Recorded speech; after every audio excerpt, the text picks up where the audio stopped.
Hello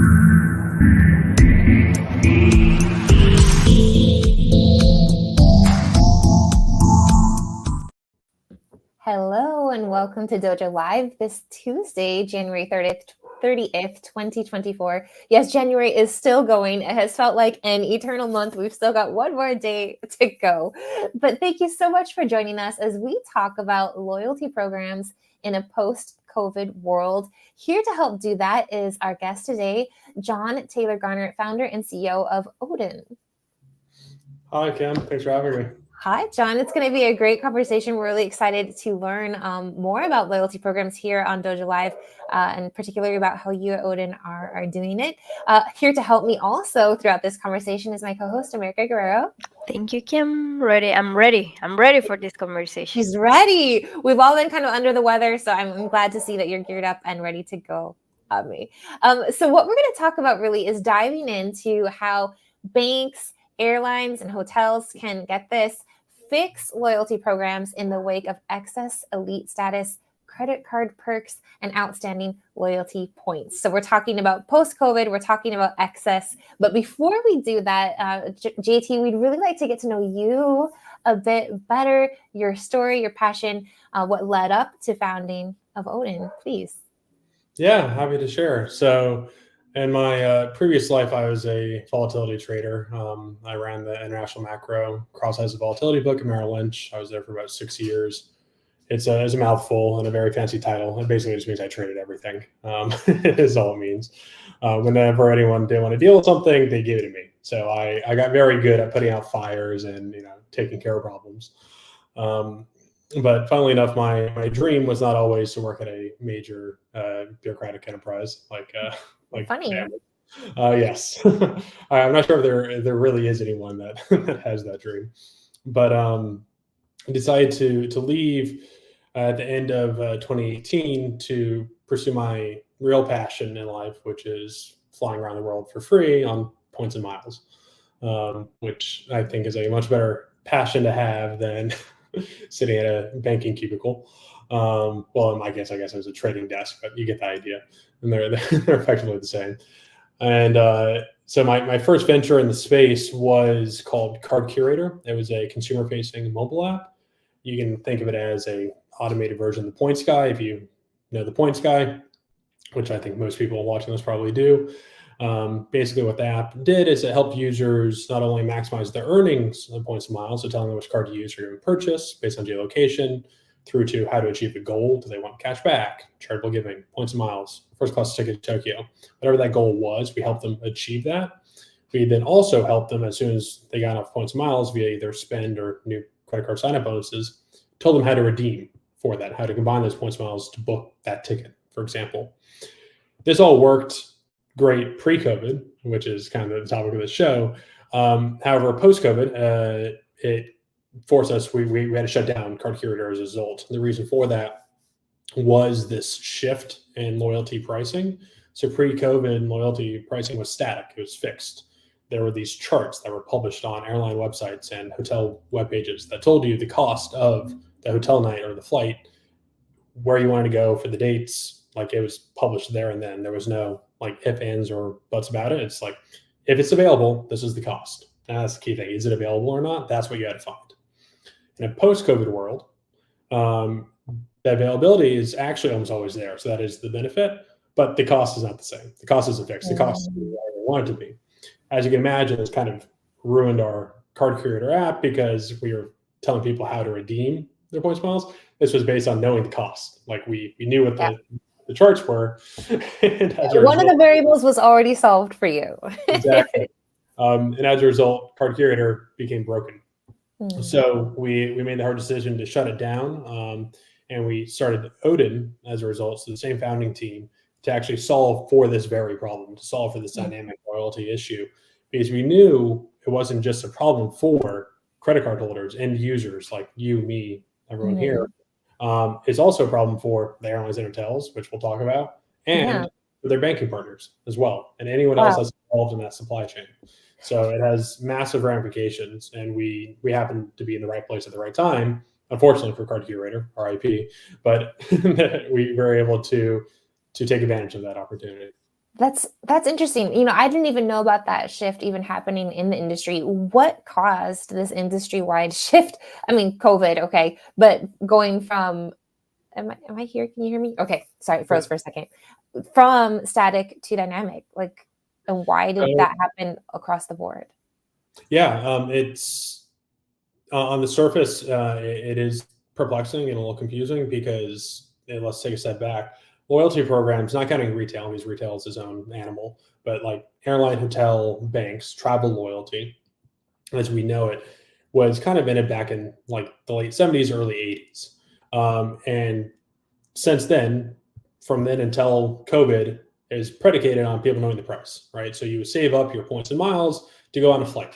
So in the last, call it 5 years pre-COVID, the cost from North America to Europe, round trip economy, was 60,000 miles. That was fixed on Delta, United, American. Didn't matter who you're flying, that was the cost, right? Or let's pick some random hotel like the St. Regis in New York City. That was capped at 50,000 Marriott points, for example, right? Again, a fixed price for that stay. Ultimately, the airlines and hotels didn't really have an option or a choice to move from static to dynamic because COVID, as we all know, they were struggling massively.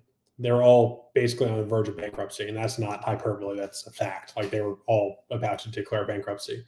Obviously, the government stepped in, a variety of other like players came in to help inject cash, but they still had to help themselves. And so they had to leverage their only valuable asset.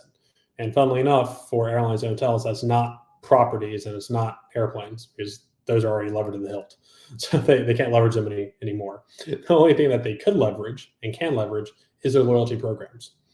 So the loyalty programs for, this is especially for airlines, hotels less so, but you get the point. They're actually worth more than the companies themselves. And so you can think of an airline as a central bank that prints their own currency, points and miles, right?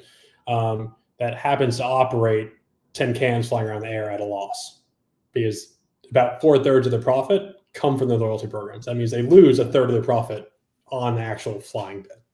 Wow, that's wild because it makes a lot of sense. It's just something I hadn't really thought about before. And it seems to me sort of like I've heard this. I don't know if it's true. When you go to the movie theater, supposedly, right, it's not the actual movie tickets that keep them running. It's the popcorn and the soda. And so basically it's the same type of analogy. Well, 100%. That is literally it. And so the only valuable asset they had were their loyalty program. So how do they leverage that? Well, because I said they act as many central banks. They control their own currency. So like American Airlines miles or Marriott points or whatever, the list goes on. Each one has their own currency. They sold a bunch, as in they printed currency like a central bank. So they sold billions of dollars of their currency to their partners, mostly the financial institutions like Amex and Chase and Capital One, so on and so forth. They bought this currency for a steep discount because they could, right? Makes sense for the banks would stockpile on this because they then go ahead and reissue those points and miles to their customers when they get a new credit card that's co-branded from their partnership, where they transfer from Amex points to their partner. And what happens when you flood a market with a whole bunch of currency? You get hyperinflation. Take a look at Argentina currently, right? Or if you want historical context, in Zimbabwe back in the day, right? Hyperinflation, not very good. For the airlines and hotels, though, is not necessarily the end of the world because it's a vacuum, right? And so they can just keep changing the price. It ultimately doesn't matter if it costs 1 mile or 10 billion miles to go on a flight. It's irrelevant to them, right? Is that what you mean with excess of elite status? No, elite status is a separate issue, but related. Okay. I'm trying to connect the ideas. Okay. No, this is simply just loyalty points as a whole. So we're talking airline miles and hotel points and bank points ultimately by proxy of that because they all transfer. And so what they did as a result of flooding the market with all this currency, they couldn't keep the pricing the same. They couldn't keep static pricing because that would mean that all availability would disappear and everything become useless, and also they would be losing a lot of money, right? So instead of changing the pricing, they said, okay, we've put in way too many points and miles. Let's just get rid of pricing entirely. So they just scrapped it all. They threw it out. And so that's why airlines and hotels shifted towards dynamic pricing, right? And that's how that came about. While they were doing this, to tie into your question, America, they also, to keep their best customers loyal, they gave extended loyalty status to their current members as well as new ones to try and pull people in to extract what little cash out of them they could during the year and a half that nobody was traveling. This also had massive knock-on effects, but you can think of it as, again, too many people with status as well. So they did both. They didn't have to do that, but again, it's related. Yeah. And I always have these movie analogies like I just did, but it reminds me of The Incredibles, where he says, when everyone's special, then no one is. And so this is a way of basically maintaining being special. Yes, you're exactly right. So everybody was special, and therefore nobody was special. And so you had the top of the top elites. We're talking like the private invite ones, and like the creme de la creme of the Delta Diamonds and the American executive platinums of the worlds, who were complaining that their status was worthless because everyone else had it too. And they spent $20, $30, $40, $50,000 a year flying these airlines and money at the hotels, and they're like, why does everybody get this?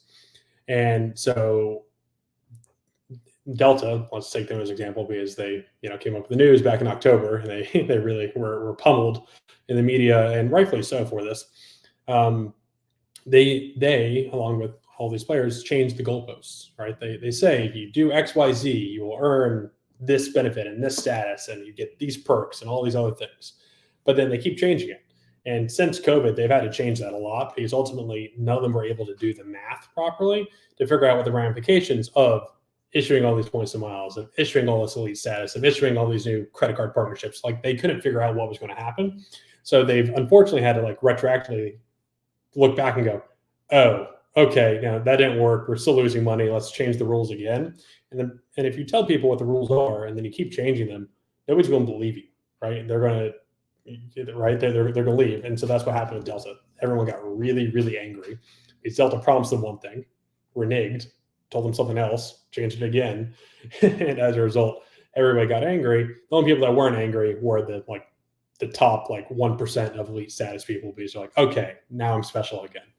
But everyone kind of else, like the tax brackets.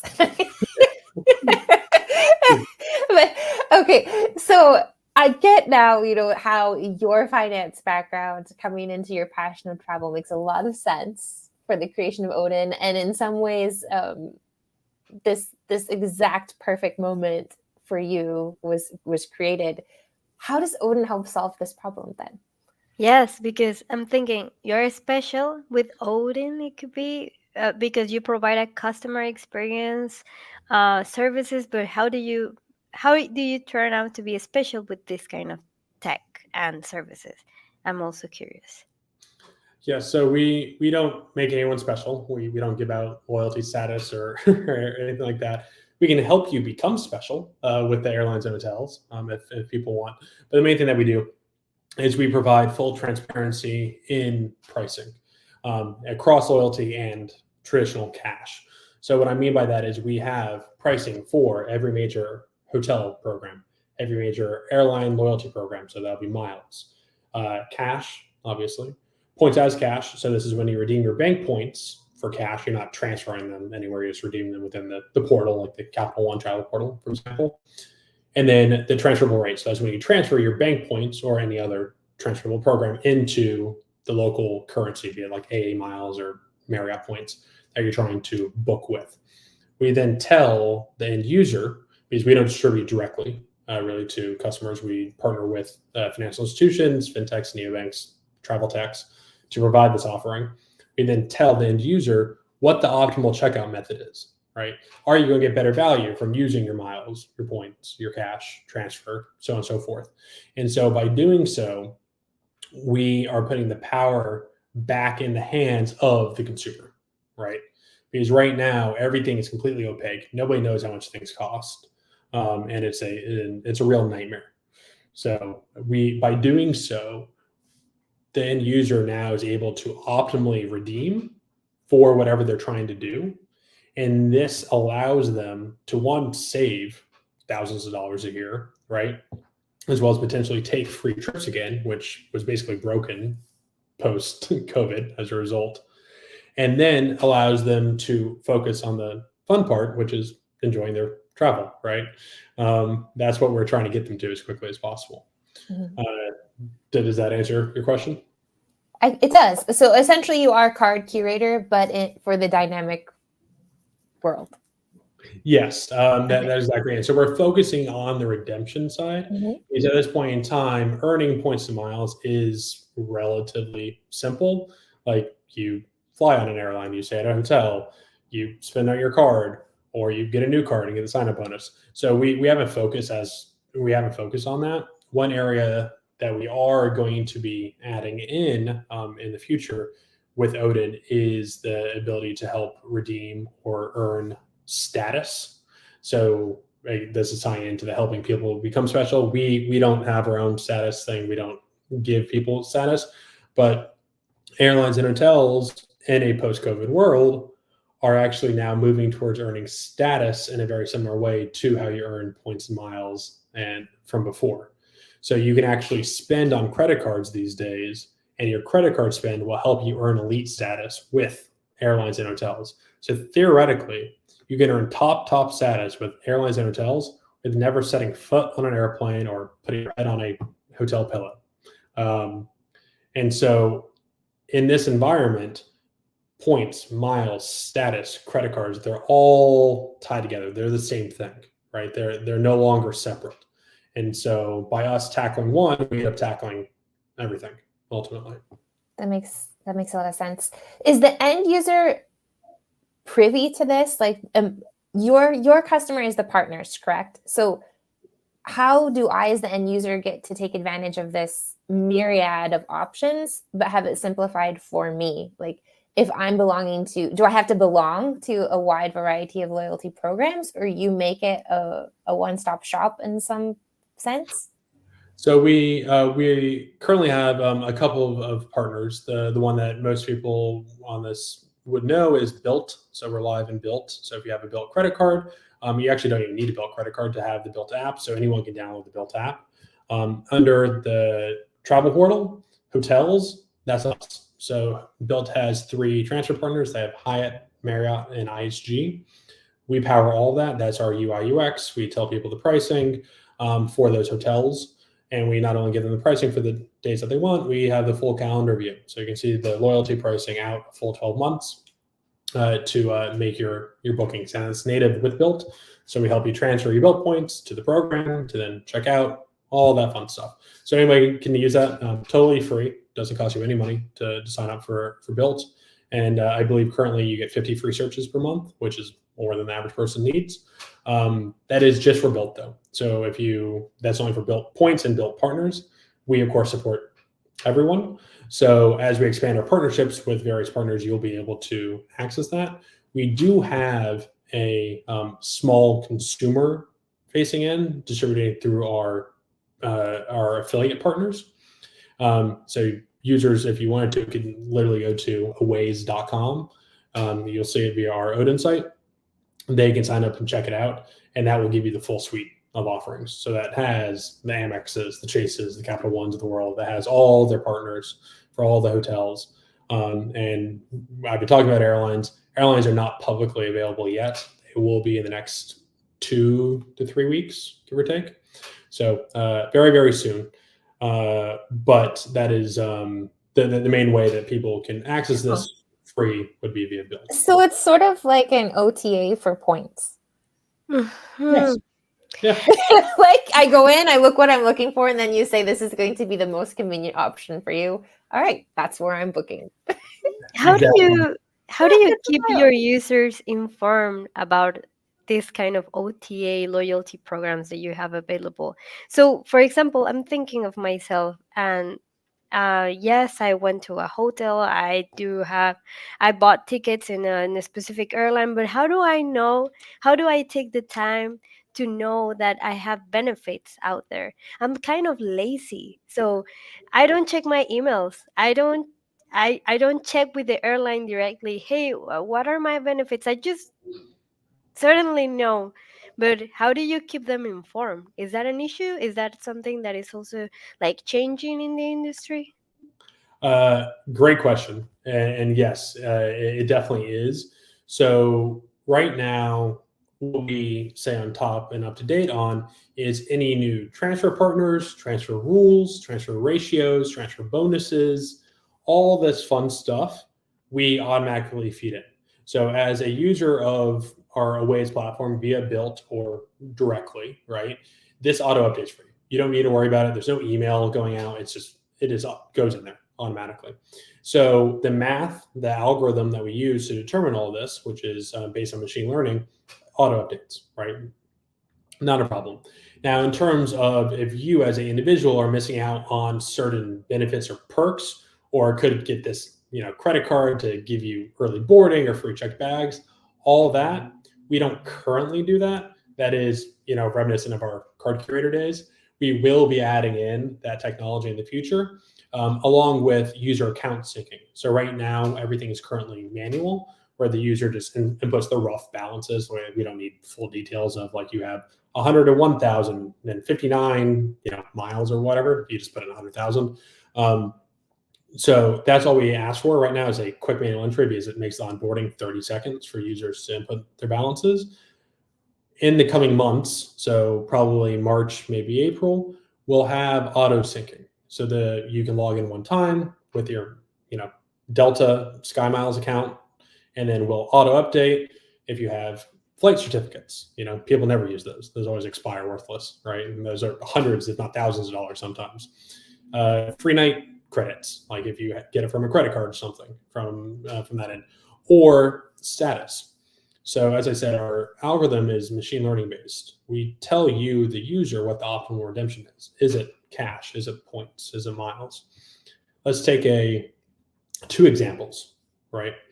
At the end of the year, say the flight that you're trying to take is, $2,000, but it only costs 50,000 miles, right?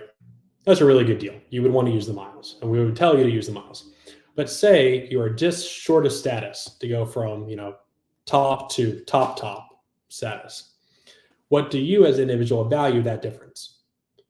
I could very easily make the case that it is worth a lot more than $2,000. Mm-hmm. Or you would say the difference, like call it $1,500 between the two. So right now is the best time to buy that flat screen TV I was planning on buying anyway, because it's going to bump my status. Exactly. And so we would be able to make that decision for you and tell you that actually this is the optimal redemption. So we can't do that yet, obviously, because we haven't turned on the loyalty account syncing, nor have we turned on the status earning. But as you can see where we're going with this, we would be able Makes to a lot of sense. Optimize that for you. And that would include, or the plan there is to also include alerts, or is this still me having to seek? So we would include alerts. So right now, the alerts that we have in place notify you when what you're looking for becomes available. So as I said, hotels is the part of the slide right now. When we launch flights, we'll do that too. But if you're trying to book something and it's not available, you can set an alert to notify you when it does become available. So you will get an email or a push notification saying, hey, what you're looking for, you can now book. So we would do that as well. Say, for example, your flight certificates are expiring, or you're about to miss status for the year because the year ends on December 31st, or sometimes it's like February 29th. They're all weird. They all have different dates. So we would keep track of that for you. Or if you need to hit it, spend extra dollars, as you said, $1,500 on that flat screen to give you that next whatever that is, we'll be able to keep track of that for you. Wow. So let's talk a little bit about the partner side. We've talked, I think, a lot to the users, right? And what are the partnerships in this case? The hotels, the airlines. What do they think about this in terms of spending currency? Currency that they get to make up anyway. But are they on board in the sense of what's good in the industry is good for me in terms of creating this joint loyalty and then working through these deals, or what's in it for them?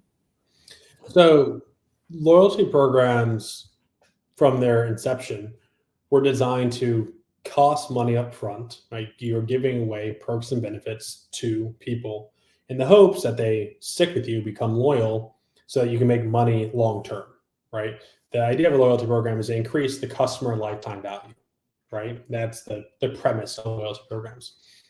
So when I get asked this question about, well, won't airlines, hotels, or banks, the people that are issuing this loyalty, be mad that people are now costing them more money? The response is, well, that's what they're designed to do. Like that's the entire premise of a loyalty program. It's supposed to cost them money, right? If it didn't cost them money, then that would mean that it's not really working in the first place, right?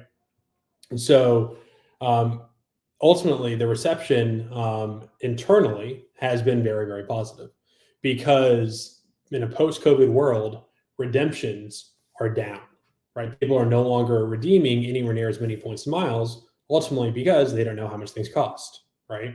That is a direct correlation and causation of that. Well, what happens when people are redeeming less? Yes, that saves on your costs. Great. Like, sure, everyone should be happy about that. But take a second to think what that means long term. They're traveling less. They're traveling less. They're less loyal. They're not spending as much with you. So you're actually making less money, right? So it's not a good thing for them. And they're aware of this. They're very much aware of this. So they're very much afraid of this. So what we do is we help increase the redemption rates, right? So that we can kick off that flywheel effect of loyalty, right? As users are spending their points and miles, right? They get that free trip or subsidized or whatever. They're happy. Guess what they're going to do? They're going to want another one. Well, how are they going to get another one? Well, they're going to spend on their card, or they're going to spend with your airline or with your hotel to get more points and miles, and then go do it again. And as you can see, it starts to build on itself. And so that's all we're doing, is we're helping the loyalty programs that exist today operate as they were originally intended to do. Mm-hmm. You're helping them fix their decision to go dynamic. Yes, that's exactly what we do. Like, oh, we made a mess in the kitchen. Odynn! I love it. I love it. So JT, we're actually here at the final few minutes of our show, if you can believe it or not. I'd like to bring it back to you as an individual, maybe sort of your words of wisdom through this wild time going from card curator to Odynn. A lot has happened for you in the last 2018, 6 years-ish. So what might you do or say to counsel anyone who finds themselves in a similar situation of having to do, be so agile and move so quickly? What have you learned from this? Definitely respond to the market, right? We did not cause loyalty programs to shift. That was completely outside of our control. We could have continued to ride Card Curator to the bitter end. That's not something that we decided to do, but we could have, because the shift in loyalty programs from static to dynamic was not overnight. This was a gradual change day by day that was happening. It's still happening over the course of years. So we saw the leading indicators for this, and we made the hard decision to shut down Card Curator then and there and start Odynn to build on this solution. And I'm so glad that we made that decision. We could have made it maybe a couple months earlier, but we made it pretty early on. And as a result, we're now doing better than we ever were and have something that is very applicable to this time and space. Whereas Card Curator would have been relegated to the dustbin of history, right? It's not relevant. Static pricing, it's completely useless, basically. So it was completely outside of our control. We couldn't do anything except for move with it, right? Don't fight the tide. Move with it and make that decision as soon as possible, because it's going to be better for you in the long run. That's all I can say. In terms of company culture, did you make a switch when you had your former company and this one? Did you make modifications of the way that you wanted to communicate with your teams, or that kind of culture? There were any changes? Yeah, I mean, the team changed drastically. So Odynn is a new legal entity, completely separate company from Card Curator, and Card Curator was B2C. So we had a marketing team and PR and all that. Odynn does not. We sell, as we all established, into large enterprises and small, medium businesses, right? So we don't have a marketing team. We have a sales team. And when we lose half your team. It does completely shift the culture. So the way that we look at things now is not about like short term like increases percentage month over month in like customers and app store metrics and all that stuff. What we're looking for is building long-term partnerships and relationships with these enterprise clients, because the sales cycle is not instantaneous. It can take 6 months, a year, longer, right? And so you can't just benchmark it on, oh, we've now converted 10,000 users, because it will go from, oh, we're exchanging emails to, wow, we just got access to 10 million cardholders. Like it's just completely different. So in terms of communication, one culture, patience. we're a lot more patient now. You have to recalibrate expectations. You have to recalibrate how you are thinking and communicating to each other, because everything's just different. So we had to learn a lot in that process. Wow. Thank you so much, UT, for spending your time with us today. I personally learned a lot today. I found today's show to be super enlightening over the industry as a whole, loyalty programs as a whole. You were able to explain this very, very easily. And I just want to thank you again. And of course, wish you and Odynn and your aways.com all the success in the world. Thank you. Thank you so much for having me. This was a lot of fun. Well, thank you. Stick around for just a minute as we go off air. But before we do, we'd like to share with our audience what we've got coming up tomorrow. Yes. Tomorrow we're going to have a conversation with Fran Kauslaric. We will know tomorrow. Co-founder at the company Turnio. The topic is going to be about new hotel tech enabling incredible experiences. How can hotels offer their guests incredible travel experiences and activities? Tomorrow at 8 That's a.m. right. Right? Not our usual 10 o'clock airtime. Fran is located over in Europe, so we're going a little earlier. All right. So see you tomorrow, everyone, and have a great rest of your day. Thanks again, GT.